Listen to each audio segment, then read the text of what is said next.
So, good evening, everyone. We are covering three important topics from June 2019 exam in today's class. Okay, mind you, the questions asked in DNB theory exams are very much straightforward. They do not have much variations, they do not have much twists and turns. They'll be mostly asking straightforward questions in the form of indications, contraindications, complications, maybe causes, diagnosis, treatment, or whatever XYZ topics, right? So they do not have many twists and turns, and so it is important that you have ready-made notes so that you save on time. You don't have to scroll all the books. We have done all the scrolling for you, and gathered the best out of all books at one place for you. So you can go through these notes, and these are a lifesaver, if I may say so, right? So today I'm discussing three important topics, right? So first question that has been asked in the December 2019 exam is about liver transplant, right? Liver transplant, they've asked about the indications, contraindications, and complications. As you can see, a very straightforward question. So it is divided into three parts, and the weightage is 10 marks. Second question that we are discussing today is about acute intermittent porphyrias. Okay, and third segment is about secondary hypertension. Very straightforward questions, right? So beginning with liver transplant, right? So liver transplant, basically it refers to the replacement of the native deceased liver by a normal organ, that is known as allograft. So you can introduce the topic by defining what is liver transplantation. So you can mention that liver transplantation refers to the replacement of a native deceased liver by the normal organ, that is your liver transplantation. Another term that is known as orthotopic transplantation is the approach in which the native organ is removed and donor organ is inserted in the same anatomical location, right? So with these 2 points, you can introduce your question before you move on to the actual questions or sub parts of the questions that have been asked to you, right? You have defined liver transplant and you have explained about orthotopic transplantation, which is the most common type of transplantation that is being carried. So orthotopic means the donor organ is inserted in exactly the same anatomical location at which it was having deceased liver. Now moving on to the question, it is asking to us about the indications of liver transplant, and it has been asked to us for 3 marks, right? So accordingly, we shall try to answer this particular part. So remember, liver transplant is indicated for end stage cirrhosis of liver. It is indicated for end stage of cirrhosis of liver, right? So the end stage of cirrhosis of liver might be attained due to any of the etiologies, and when they're asking you about the indications of liver transplant, those are the etiologies they are expecting you to answer, right? So any etiology leading to end stage of liver cirrhosis will come as an indication for liver transplant. So we'll see how. There are 3 most common indications. We'll mention them first. Number 1 is alcohol associated liver disease. So that is the most common kind of cirrhosis that we encounter, right? Alcohol associated CLD. Number 2, second most common is your chronic hep C, okay, that we encounter in our day-to-day practice. And third most common is non-alcoholic fatty liver disease. These are the 3 most common indications for which liver transplantation is carried out. Then we can mention about other indications, right? So other indications in the form of number 4, it is primary biliary cholangitis, okay, or it could be autoimmune hepatitis. So autoimmune hepatitis leading to CLD is an indication for liver transplant, okay. Or it could be Caroli's disease. So there are certain genetic, certain acquired causes. So Caroli's disease is basically a non-obstructive cystic dilatation of intrahepatic bile ducts. If you wish, you can mention that line as well. If you wish, you can skip also. It is not expected to go in details of each and every indication. So basically it is non-obstructive cystic dilatation of large intrahepatic bile ducts, right? Okay, next indication would be your hepatic vein thrombosis. So hepatic vein thrombosis most commonly occurs in Budd-Chiari syndrome, and that is a cause of post-obstructive cause of hepatitis followed by cirrhosis of liver. So this is hepatic vein thrombosis. No, I'm sorry, it is hepatic vein thrombosis. Then of course we have primary liver malignancies, hepatocellular carcinoma, so primary liver malignancies, they are an indication for transplant if they reach a stage of cirrhosis. Of course they reach a stage of cirrhosis. And you can also mention about few other indications like primary biliary cirrhosis, PBC. Okay, so these are the 8 to 9 indications that you can mention. So that is enough for you to mention in the indications for liver transplant in an adult. So you can mention these are the adult indications in an adult. And second part of this particular subpart, you can attempt that the indications for transplant in children are slightly different because there are a lot of congenital and genetic factors involved. So most common indication is biliary atresia. So children who are born with biliary atresia have to undergo transplant of the liver ultimately if they go through a stage of CLD.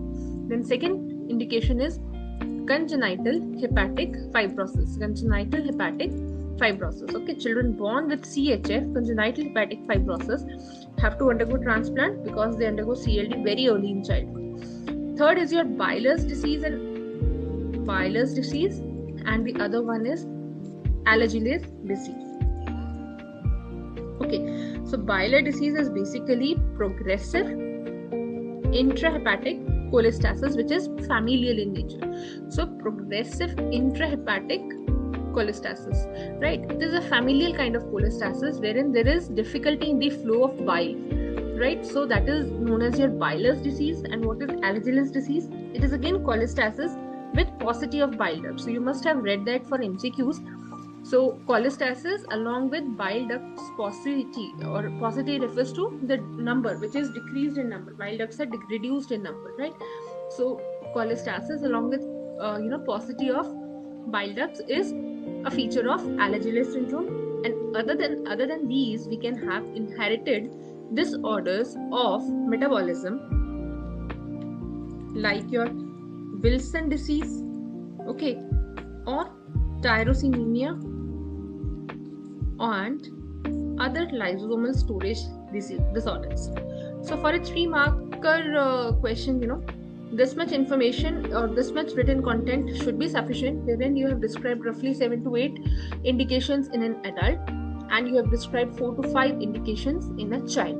Okay, so these are the indications for liver transplant. Moving on to the contraindications. Okay, that was the second part of the question, again asking you for 3 marks, right? Again asking you for 3 marks. So we must be able to describe the absolute as well as relative contraindications. Okay, so talking of the absolute contraindications, so there are certain conditions which do not allow the transplant procedure to be carried out, and it should be made very clear. The decision to undergo a transplant should be very clearly made only after ruling out these contraindications. So absolute contraindications, number 1 is your uncontrolled extrahepatobiliary infection, right? So that is your uncontrolled extrahepatobiliary infections. Okay, so any infection which is around the biliary system, in the abdomen, it might be in the gallbladder or any other abdominal organ, those infections are an absolute contraindication for LT or liver transplant. Second is if there is active untreated sepsis. Okay, mostly we are talking of septicemia. It could be a focal sepsis or a generalized sepsis or septicemia, so that is an absolute contraindication. Or if the patient has certain life-threatening congenital anomalies.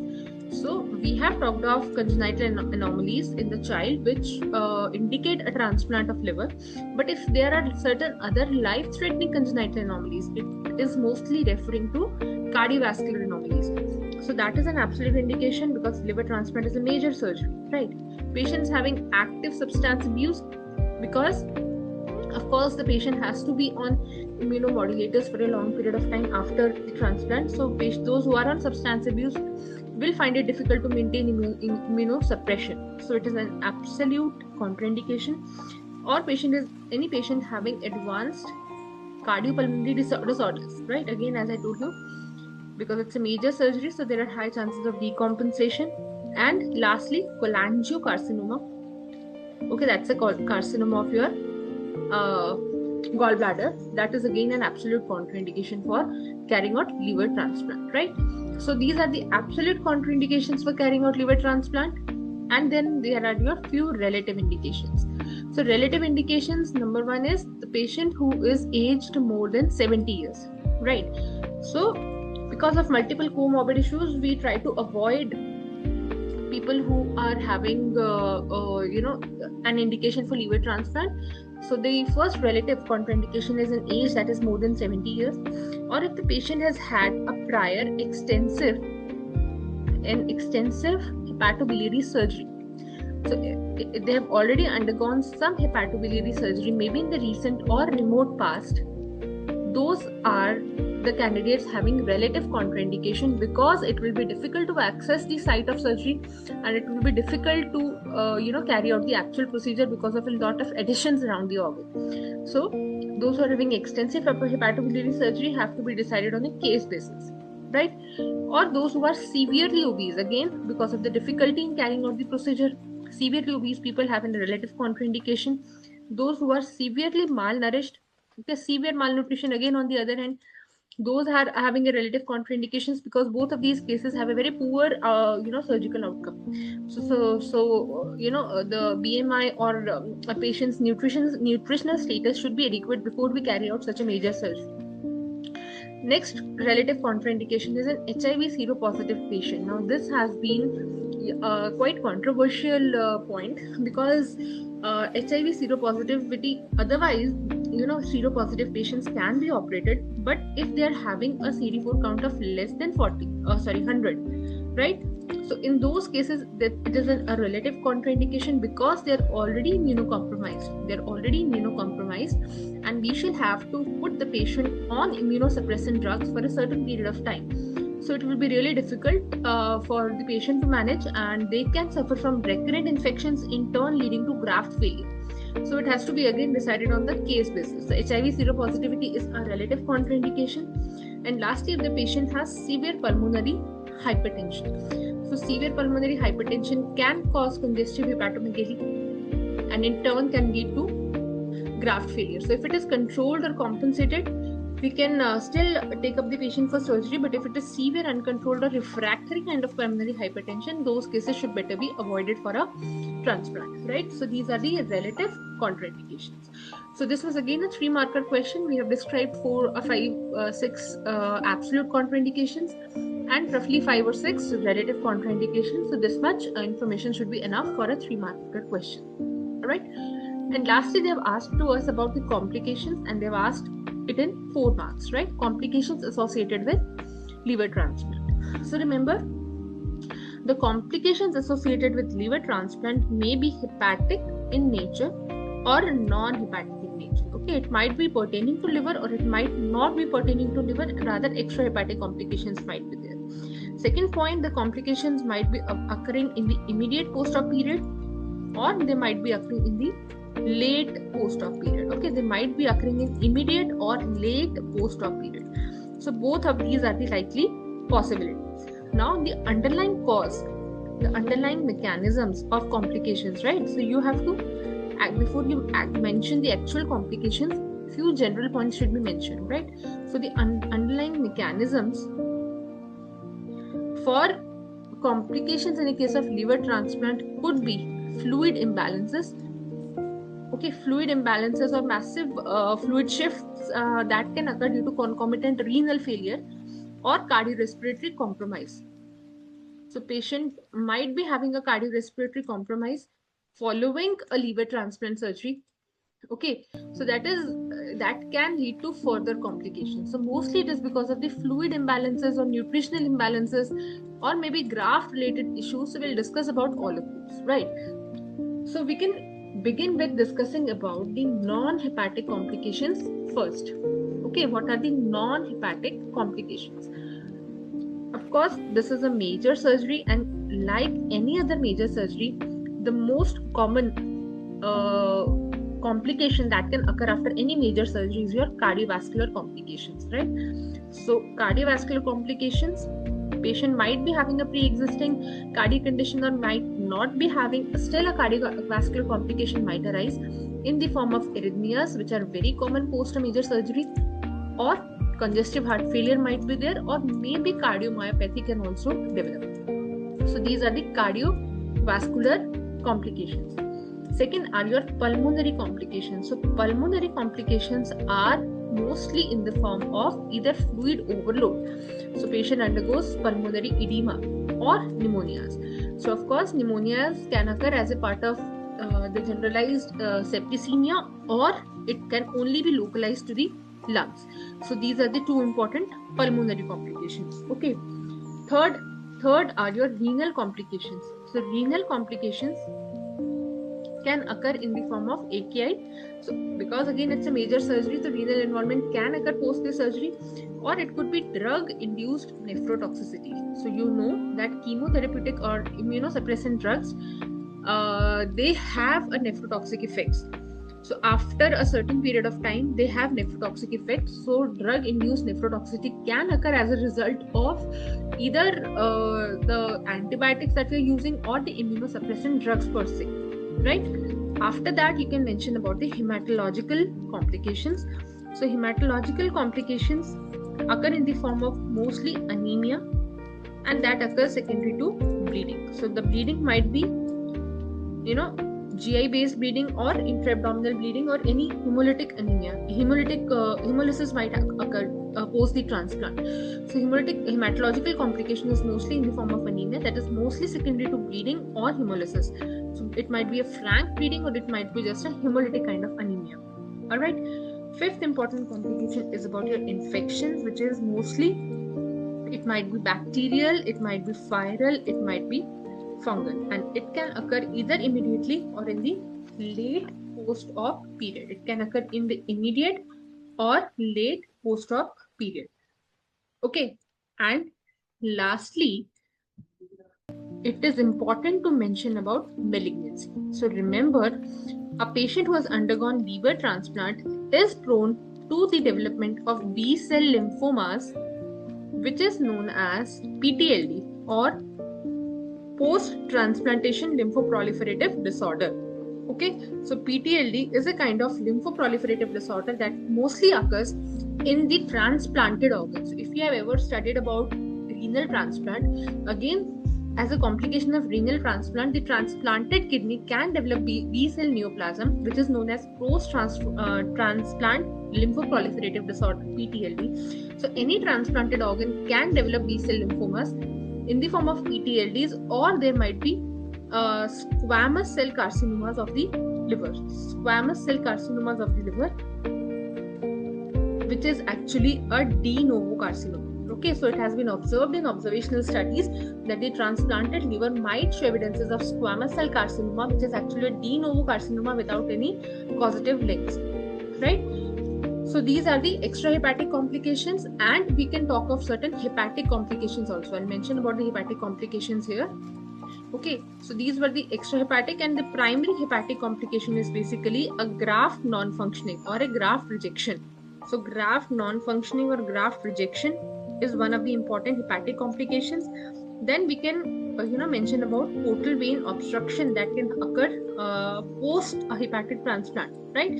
So these are the two important complications. If we talk of the hepatic complications after a transplant, it can be in the form of graft rejection, portal vein obstruction, or hepatic artery obstruction. Hepatic artery obstruction. All right. So we have spoken about liver transplant. The question was about indications, contraindications, and complications. We introduced liver transplant. We mentioned about orthotopic transplantation. We talked of the indications, which are the most common 3 indications that we spoke of initially, and after that rest of the indications. Then we spoke of the indications in children. Okay, then we discussed about the absolute and relative contraindications. And lastly, we talked about the complications which are non-hepatic and hepatic in nature. So we talked about 5 to 6 extrahepatic complications, and we spoke of roughly 2 to 3 hepatic complications, right? So this should be enough information for a 4-marker question, because you have limited space in the answer sheet for you to attempt the question as well in a DNB exam. So we cannot really go very much vague. We cannot really go very much out of context. So the information should be precise, to the point, and should be clearly mentioning whatever has been asked to us, right? Okay, moving on to the second part of the question, that is, second question for today, which is acute intermittent porphyria. The question asks us about the clinical features, diagnosis, and treatment. Again, this is a little vague question, because the clinical features are huge, right? If you go on reading the text, different books are mentioning porphyrias in a very elaborative manner, and it is difficult to concisely put it into one place. So I'm giving you very precise notes about how to attempt about this particular question, right? You can clearly pick up the points and mention in your answer sheet, just as we are going to discuss right now. Okay, so when you attempt a question of AIP, acute intermittent porphyria, of course, we shall introduce the topic first, followed by the actual question. So you have to explain what is porphyrias. Porphyrias are rare, inherited metabolic disorders, right? So these are the 3 important terms that should definitely come in introduction. Since it's a rare disorder, it should be kept in the list in roughly towards the last. Okay, I'll tell you about that a little later as well. It is inherited. Okay, there is a familial risk, and it is a metabolic kind of disorder. So remember, one of the MCQs in one of the FMG exams was about the they had asked about porphyria, what kind of disorder is porphyria, and they had mentioned the options had mentioned. One was about infective, is it infective, whether it is inflammatory, whether it is metabolic, or something else was also there. So students tend to get confused at this level as well. So remember, it's a very basic metabolic disorder. I'll tell you the metabolic pathway that is affected, right? And it results from deficiency of specific enzymes in the heme biosynthetic pathway. I'll just show you the pathway as well. So the pathway involved in the synthesis of heme, which is the pigment which has to bind to globin to form hemoglobin. So that pigment formation pathway in the formation of heme pigment is affected at various levels for AIP or acute for porphyria to develop. AIP is particularly, or acute intermittent porphyria is particularly due to ALA defect. I'll just show you about that pathway also. So remember, there are 8 enzymatic steps in this particular pathway, where glycine and succinyl coenzyme A get together to ultimately form heme. So remember this figure, there are 8 enzymatic steps. And third point, porphyrias can be either hepatic or erythropoietic in nature, depending upon the primary site of overproduction and accumulation of respective porphyrin precursors, right? It could be hepatic or erythropoietic porphyria, depending the site at which heme production is taking place. Got it? So this is the pathway, right? This is the pathway of heme biosynthesis. Remember, this pathway can occur in hepatocytes as well as erythrocytes, RBCs as well as liver cells, and this can occur in mitochondria as well as cytosol. So we begin with glycine and succinyl coenzyme A. This is the entire process, which in the end leads to the formation of heme. There are various enzymes involved in this pathway, and as you can see, the disorders have been mentioned alongside. And remember, the rate limiting enzyme in this particular pathway is your ALA synthase. Rate limiting enzyme is your ALA synthase. Okay, is ALA synthase, and that is because heme is directly providing a feedback inhibition to the ALA synthase, right? It is directly providing a feedback inhibition. So right, so I'll be telling you about the different classifications of porphyrias and the clinical features, right? So the question has asked you about the clinical features, diagnosis, and treatment of AIP. We have briefly introduced about porphyrias, what kind of disorders they are. If you wish, you can mention this flowchart, but if not, that is even okay, because they are not expecting us to mention. This is just for understanding. And when you start attempting the clinical features, you can briefly mention about the classification as well, and that is because the features can vary depending upon the type of porphyria. So classification of porphyria is basically, as I told you, into hepatic and erythropoietic porphyria. Hepatic and erythropoietic porphyria. Okay, so hepatic porphyrias, most common ones are your 5-ALA 5-ALA dehydratase deficient porphyrias. Okay, 5-ALA dehydratase deficient porphyrias. Second is your AIP, that is acute intermittent porphyria, and as you can see, the HMB synthase enzyme is affected here. So acute intermittent porphyria, which is affecting HMB synthase. Third is your porphyria cutanea tarda. Okay, fourth is your hereditary corpoporphyria. Fifth is your variegate porphyria. So briefly mention about the hepatic and then the extrahepatic, or you can see the erythropoietic kinds. We have congenital erythropoietic porphyria. Second is your erythropoietic protoporphyria, that is erythropoietic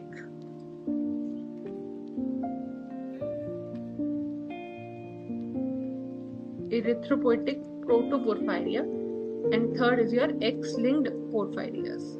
Okay, so these are the classification of porphyrias, and then you move on to the actual clinical features that have been asked to you in the question. Okay, clinical features have been asked to you for 3 marks. So you can begin with describing the age group that is most commonly affected. So the age group is mostly 20 to 40 years of age group, and females in the age group of 20 to 40 are mostly affected. And what are the triggers for the symptoms of acute intermittent porphyria? The symptoms are mostly fasting. Okay, patients who are fasting, who are on a diet, consumption of alcohol, maybe binge alcohol intake, and consumption of certain drugs. So these drugs are asked as separate MCQ questions as well. So most commonly drugs that are involved are your barbiturates or hydantoins, okay, or rifampin, or your sulfonamides. Okay, so these are the triggers which are mostly beginning or initiating a process of acute intermittent porphyria. Right, now coming on to the actual symptoms. Okay, so the most common symptom is your abdominal pain. So most common symptom is your abdominal pain. So remember, the abdominal pain in AIP is not accompanied by fever or leukocytosis. There is no fever or leukocytosis here. And the character of pain is that it is a constant, poorly localized type of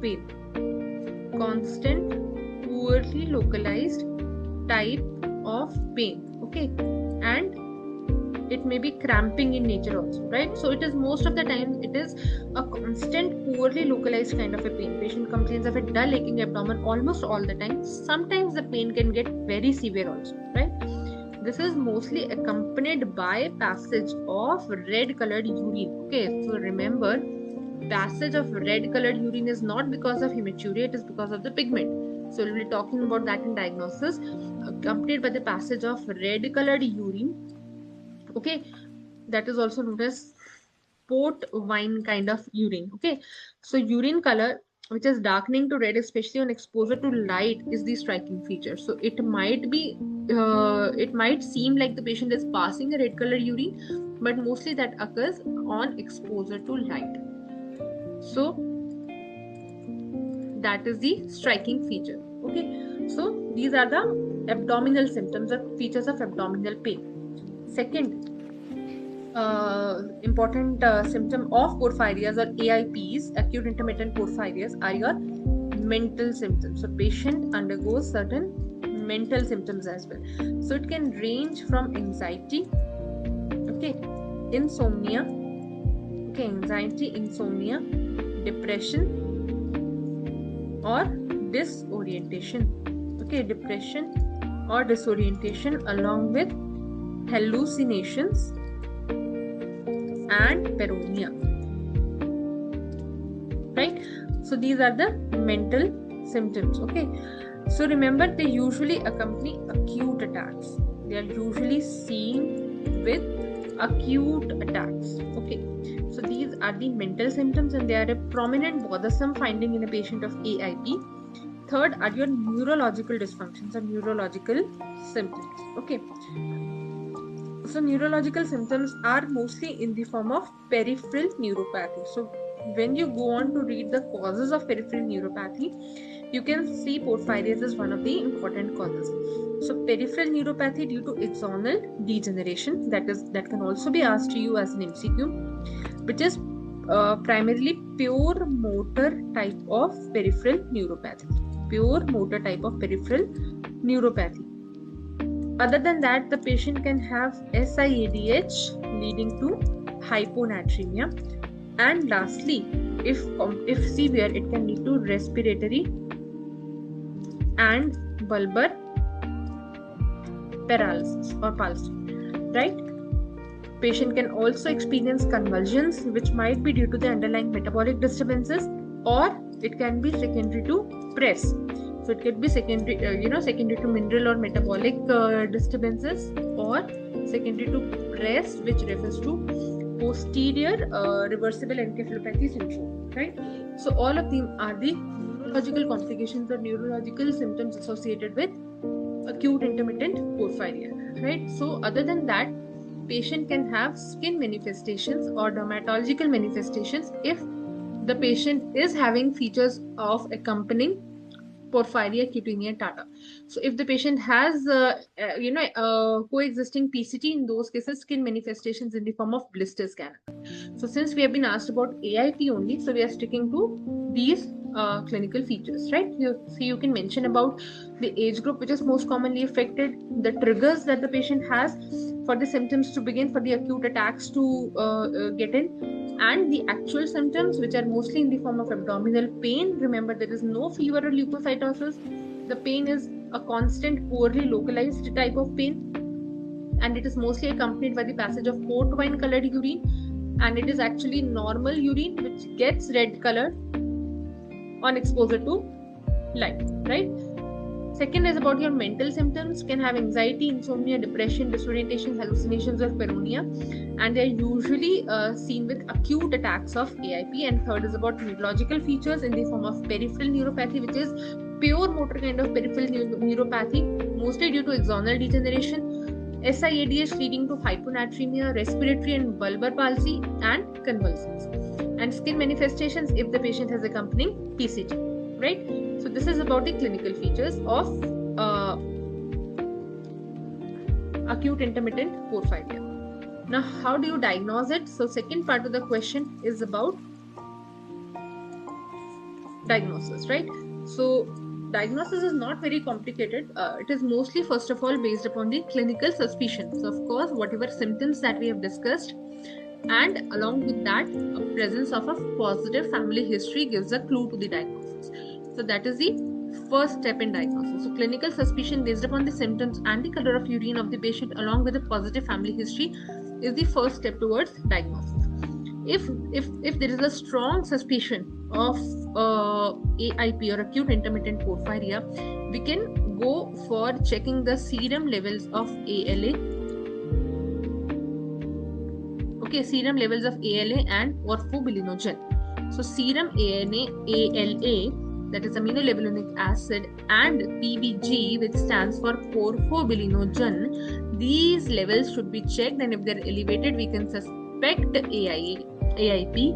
And lastly, we can undergo molecular diagnostic studies to look for the enzymes that are deficient. So to confirm the diagnosis during acute attack, that is important. Serum ALA and PBG levels would be elevated, but molecular diagnostic studies to confirm the diagnosis, but those should be done during acute attacks, right? So that we can pick up the actual enzyme which is deficient. So these are the diagnostic points when we are talking of porphyria. Other than these, there are no typical diagnostic evaluated points in diagnostic evaluation. These are the three important points in diagnosis, right? So if you see, the question has asked you about clinical features, diagnosis, and treatment. Okay, so both of these parts are for 3 marks, and lastly the treatment part has been asked to you for 4 marks. So diagnosis for 3 marks, only this much information is there because we cannot make up information. So for a 3 marker question, 3 points should be enough. There is nothing else that we can add to the diagnosis part. And when we come to the treatment, so definitely treatment has been asked for 4 marks because we can divide it into 2 parts. One is regarding treatment of acute attacks. Treatment of acute attacks, right? So point number 1, you have to discontinue all the offending drugs. If the patient is having an acute episode of porphyria, acute intermittent porphyria, so you have to discontinue all the offending drugs in that case. Second thing is management of abdominal pain. Management of abdominal pain, which can be done with morphine, okay, pethidine, oxycodone, or tramadol or fentanyl. So mostly the patient's pain does not get relieved with the milder antispasmodics or analgesic medications, and we have to move on to the opioid medications, right? So these are the medications that have been employed for control of abdominal pain. And third important point is about management of fluid balance. So fluid has to be given in a balanced way. We should avoid giving large volumes of hypotonic dextrose because that will increase the risk of further metabolic disturbances and ultimately neurological symptoms. So management of fluid balance is the third point. Fourth point is about management of sympathetic hyperactivity. Sympathetic hyperactivity like tachycardia, okay, like tachycardia, hypertension. Okay, so these have to be managed with clonidine or beta blockers. So this is about management of sympathetic hyperactivity. Fifth point is about management of nausea and vomiting because that is the most troublesome symptom that patients present with. So we can give either antiemetics to the patient as per the symptom or phenothiazines may be given. That is about the management of nausea and vomiting in the case of porphyrias. Sixth point is about management of seizures. So if the patient has convulsive episodes, if the patient has seizures, so gradual correction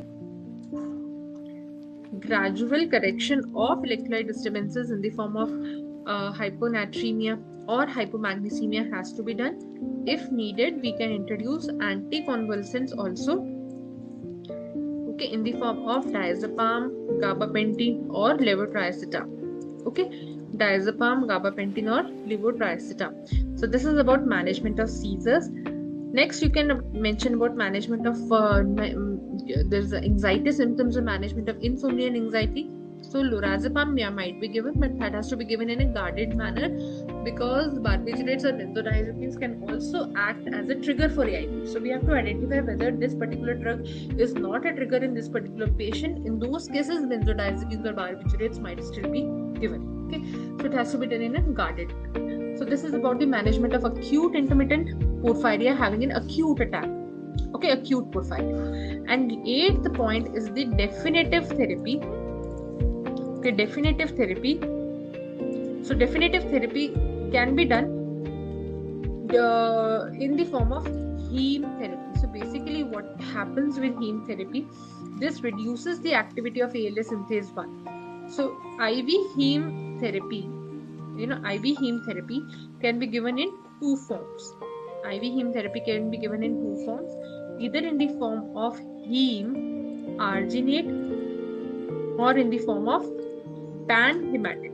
Okay, these are the 2 forms in which heme therapy is given. So heme injections of heme is given after reconstitution with 100 ml of normal saline or 100 ml of 20% human albumin. The dose in which heme therapy can be given is 3 to 4 milligram per kg per day for 4 consecutive days. Through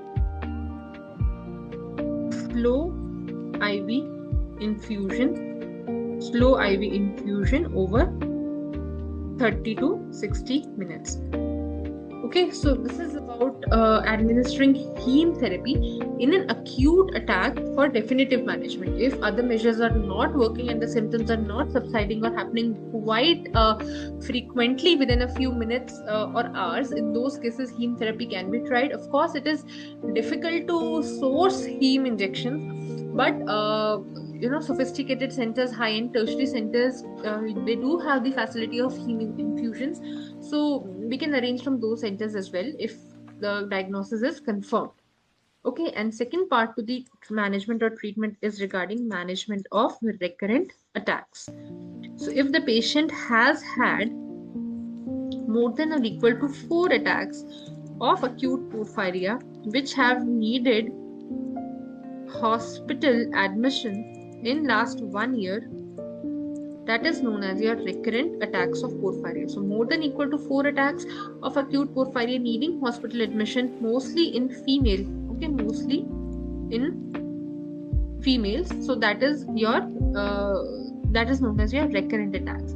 So what has been advocated for recurrent attacks? So mostly GnRH analogs. So mostly recurrent attacks have been linked to the menstruating time of the female patient. So in those cases, GnRH analogs can be given if the patient is ovulating or menstruating. During those times, the patient can have attacks. So in those cases, GnRH analogs are given that prevent ovulation, and that might be helpful in females with recurrent premenstrual attacks of porphyria. So GnRH analogs can be given. And lastly, liver transplant. It's a curative treatment for patients having severe recurrent attacks where medical management has failed. So liver transplantation can be done in the last, okay, where medical management has been unsuccessful, has failed. Okay, and lastly, gene therapy can also be done, which is still far-fetched treatment or management option, right?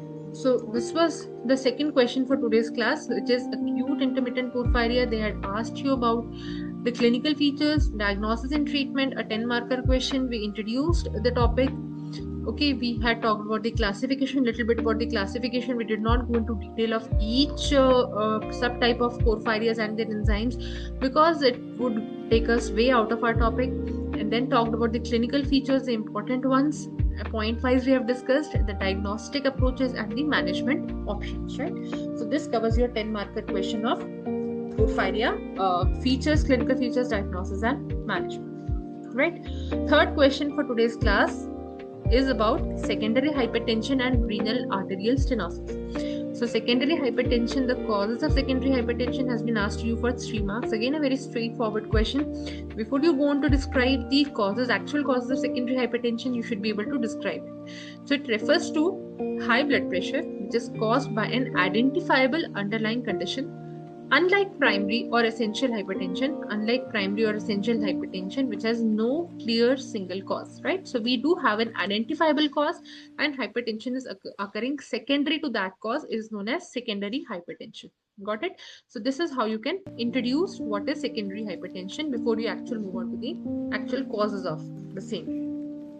Now moving on to the causes of secondary hypertension. Okay, so if you wish, you can mention the cutoffs for hypertension as well. But since the whatever JNC cutoffs or AHA cutoffs have been mentioned in textbook, they have mostly been described in a perspective of primary hypertension. Okay, so the defining criteria for secondary hypertension is not clearly defined, and rather the refractory cases of hypertension have been attributed to secondary hypertension. So we'll see in a little while about that as well. So what are the causes of secondary hypertension? Basically, if the blood pressure is not being controlled, it is still remaining more than 160 or 70 by 100 millimeter of mercury despite more than or equal to 3 antihypertensive drugs, and one of them including a diuretic, we call it refractory hypertension, and those are mostly the cases of secondary hypertension. So the number one and most common cause of secondary hypertension are your renal parenchymal diseases. Okay, your renal parenchymal diseases. So renal parenchymal diseases are the most common cause of secondary hypertension.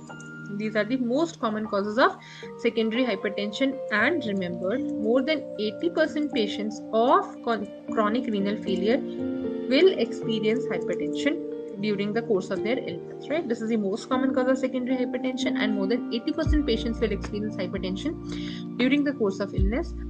And when we're talking of renal parenchymal disease as a cause of secondary hypertension, so primary renal disease is suggested by,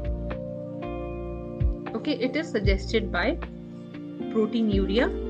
It is suggested by proteinuria of more than 1000 milligram per day and presence of active urinary sediments. So to confirm whether the renal involvement is primary or secondary, we can go and check on for proteinuria. Mostly the proteinuria which is in the range of more than 1 gram per day with active urinary sediments, mostly in the form of crystals and all of those, is mostly indicating a primary renal disease, not a secondary. So renal parenchymal disease is the most common cause of your secondary hypertension. Second important cause is your renovascular source of hypertension, or you can call it renovascular hypertension. So remember, renovascular hypertension due to renal arterial stenosis can occur secondary to two major etiologies or two major pathologies. One of them is atherosclerosis of vessels, or it can occur secondary to fibromuscular dysplasia. It can occur secondary to fibromuscular dysplasia. So these are the two major pathologies that can cause renovascular hypertension and ultimately, leading to systemic hypertension. So it leads to severe or refractory hypertension with recent loss of hypertension control, or recent onset of severe hypertension is there. So patient who has basically gone into a state of refractory hypertension, that is a case of renovascular hypertension. Third important cause for secondary hypertension is your primary aldosteronism. So aldosteronism is a state of aldosterone hormone excess, which can be primary or secondary. So cases of primary aldosteronism, mostly known as Crohn's syndrome if they are secondary to primary adenomas. So that is your primary aldosteronism, and the production of aldosterone from the adrenal glands is increased, right? Increased aldosterone production, which is independent of the renin-angiotensin system. This is an important point, which is independent of the RAS system, right? Because the RAS system is not able to inhibit the aldosterone levels. That is when primary aldosteronism occurs. So it is characterized by sodium retention leading to hypertension, hypokalemia, and the plasma renin levels are low. So remember, the primary aldosteronism is characterized by hypernatremia and hypokalemia. So mostly if you look at the MCQs, they'll be mentioning you about diastolic hypertension along with hypokalemia is a classical feature of primary hyperaldosteronism. But also, as a matter of fact, remember that hypokalemia is present in only 70% of cases of primary aldosteronism, right? So third feature characterizing the primary aldosteronism is your ARR, or that stands for aldosterone is to renin ratio. So aldosterone is to renin ratio. So if you have been following the snippets that are being shared on various social media channels of our coaching class Mentora, so we have mentioned about aldosterone renin ratio in one of the topic of the day format, where we have talked about aldosterone renin ratio, how is the ratio calculated, and what are the prerequisites before this ratio calculation can be done. There is a particular guideline for the calculation of ARR, and it cannot be done as a random sample. So please go and check that as well, right? So this is a useful screening test. Remember, this is a screening test. And second thing, if the ratio is more than 3:1, it raises the probability of primary aldosterone excess. Okay, so remember, this is a screening test. This is a screening test. That word is important. Okay, fourth important etiology is your Cushing syndrome, wherein there is excess cortisol production. Okay, venovascular primary aldosteronism. Okay, so where there is excess cortisol production, okay, which is due to excess of ACTH, or it might be independent of ACTH. So it might be ACTH dependent hypercortisolemia, or it might be ACTH independent, right? So it is confirmed with an overnight dexamethasone suppression test. This is how you confirm it. So this is the fourth cause. Fifth cause is about pheochromocytoma. So pheochromocytoma is basically a catecholamine secreting tumor. You all know we are talking of catecholamines when we are talking of pheochromocytoma. So catecholamine secreting tumor which is arising from adrenal medulla, right? So the pheochromocytomas can be inherited as well, and inherited pheochromocytomas are mostly associated with MEN syndromes, MEN 2A and 2B. Other than that, von Hippel-Lindau disease and neurofibromatosis, all of them can have inherited pheochromocytomas. They have a genetic basis for the development of pheochromocytomas. So these are the causes of secondary hypertension. Okay, and lastly, you can also mention about other causes like OSA, obstructive sleep apnea, or coarctation of aorta, or acromegaly. So most of the secondary causes are due to endocrine causes. So acromegaly, or it can also occur secondary to preeclampsia. So these are the causes of secondary hypertension, right? So you can mention all of these causes. For 3 marks the question has been asked, and these much causes should be sufficient for you to answer that question. Okay, so second part of this question only was about renal arterial stenosis, wherein they have asked about the diagnosis and treatment part of renal arterial stenosis, and it is a 3+4 marker question. So you can briefly introduce what do you mean by renal arterial stenosis. So renal arterial stenosis is a narrowing of one or both of the renal arteries which provide blood supply to the kidneys.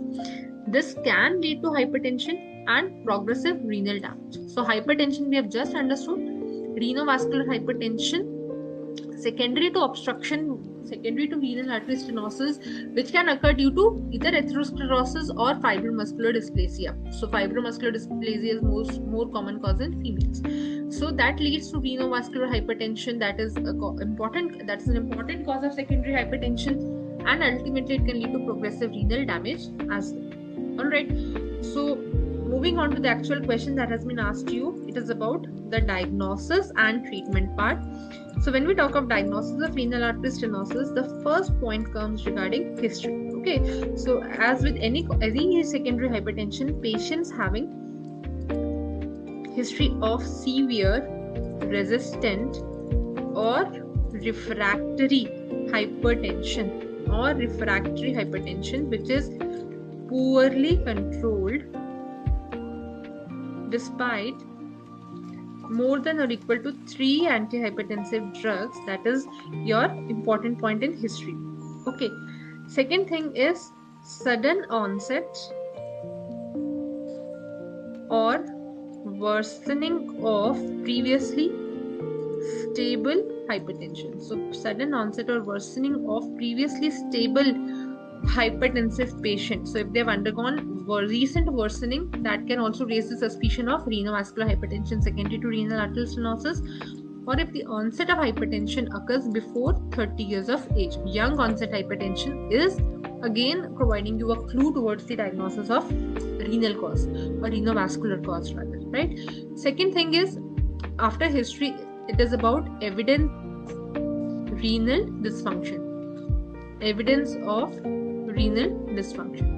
So evidence of renal dysfunction, when we talk about evidence of renal dysfunction, we can have either progressive renal failure, patients having progressive renal failure, that is serum creatinine which is getting more than 30% after starting ACE inhibitors or ARBs, right? After you start RAS blockers, the creatinine rises to more more than 30% of the baseline, that is a clue towards the renal dysfunction that is underlying renal arterial stenosis, or if the patient has asymmetric renal size. Okay, one kidney, the sizes of two kidneys are drastically varying. So asymmetrical kidney size is again a pointer towards evidence of renal dysfunction, right?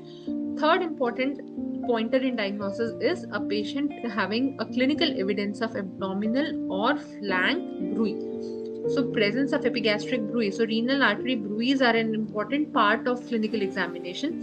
And if you have attended our practical crash courses, we have very clearly talked about the locations of bruit, the bruits, where to auscultate or where to look for the bruits. So please go through those classes as well. They are very useful classes, very important practical tips have been shared there.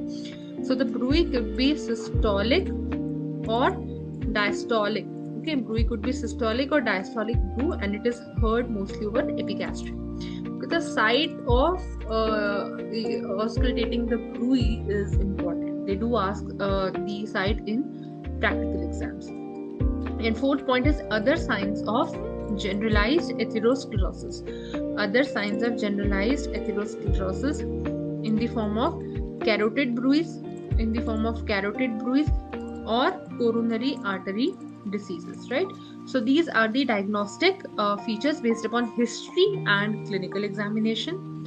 Fifth point that you can mention in diagnosis is about investigation. So of course we confirm our case with any investigations. So remember, the gold standard investigation is your coronary arteriography, or just mention arteriography, coronary, or maybe just mention arteriography. That is contrast based procedure, and it is the gold standard investigation for diagnosis of renal artery lesion. Okay, for diagnosis of renal artery lesion.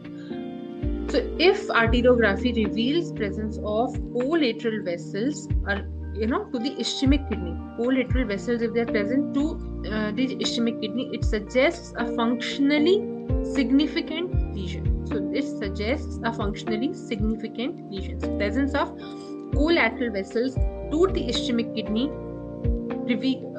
indicates the presence of functionally significant lesion. Third point that you can mention in arteriography is that if the lateralizing renal vein renin ratio of more than 1.5 is there on the affected is to contralateral side, so that is more than 90% predictive value for the lesion that respond to vascular repair. So that is not very important for you, that's why I'm not mentioning here. But if you wish to mention, it is about the lateralizing renin vein renin ratio. So okay, you can skip that, it will make the question very lengthy. Okay, so the second investigation is about Doppler USG. It is Doppler ultrasound of renal arteries, and that is one of the most commonly popularly followed diagnostic procedure because it is rather easily available. So Doppler ultrasound of renal arteries, and that estimates the renal blood flow. And thirdly, it is about gadolinium based contrast MRs, or magnetic resonance imaging, MRIs. So it offers clear images of the proximal renal artery, but it might miss the distal lesion. So contrast MR based upon the gadolinium contrast can pick up the proximal renal arterial lesions, but distal lesions are missed. Okay, distal lesions are missed. So this is about the diagnosis of renal arterial stenosis. We have talked about the history, then evidence of renal dysfunction, then abdominal or flank bruit, that is a clinical examination finding, then other signs of generalized atherosclerosis, and lastly about the investigations. And third part of the question is about treatment of renal arterial stenosis. So treatment has been asked to you in 4 marks, so you can divide the treatment part into 2 segments. One is medical management and other is surgical management. So medical management pertains to control of renovascular hypertension. So remember, renovascular hypertension can be controlled with ACE inhibitors, ARBs, okay, because they decrease the GFR in a stenotic kidney. They decrease the GFR in a stenotic kidney owing to the efferent renal arteriolar dilatation that they pursue. So they decrease the GFR in the stenotic kidney, but remember, these drugs are contraindicated if the patient has bilateral renal artery stenosis or renal artery stenosis in a solitary kidney. So in those cases, these drugs are contraindicated. Second drug that can be given are your CCBs or diuretics, depending upon the response, right? And also remember, the renal insufficiency that occurs after renal arterial stenosis, patients are given ACE inhibitors or ARBs in case there is bilateral stenosis, is still reversible, but it is contraindicated. That is important for you to know. So this is about management of renovascular hypertension, the first point. Second point is about management of dyslipidemia, that is mostly accompanying the cases of RAS. So how do you manage dyslipidemia? Of course, the two important parameters are about lifestyle modifications, lifestyle changes, and introduction of statins and antiplatelets. Introduction of statins and antiplatelets, right? So these are the medical management options. Mostly the patients have to undergo surgical management if the medical management is failing. So we do have mostly endovascular procedures for the surgical management of renal arterial stenosis. So endovascular procedures are mostly in the form of PTRA. PTRA stands for percutaneous, transluminal renal angioplasty. This is basically placement of a stent in the renal arteries, right? Stent placement, or you can call it in a sophisticated manner as PTRAs. So the specific indications for performing a stenting in renal artery are your refractory hypertension cases, which are not responding to the usual combination of 3 drugs, or there the renal function is rapidly worsening. Okay, rapidly worsening renal function is there, or if the stenosis is there in the solitary kidney. In those cases, medical management is rather avoided, and we directly go for stenting or angioplasty. So refractory hypertension, or the patient has a rapidly worsening renal function or stenosis of solitary kidney. Second important endovascular procedure that can be performed is the placement of vascular endoprosthesis. Okay, so certain prosthetic devices, those are also called stents only. So vascular and prosthetic devices can be placed, and these are mostly done if the lesion is quite complex. Okay, if complex lesions are there which are not suitable for angioplasty, or there are associated aneurysms. In those cases, endoprosthetic devices can be placed. And lastly, surgical renal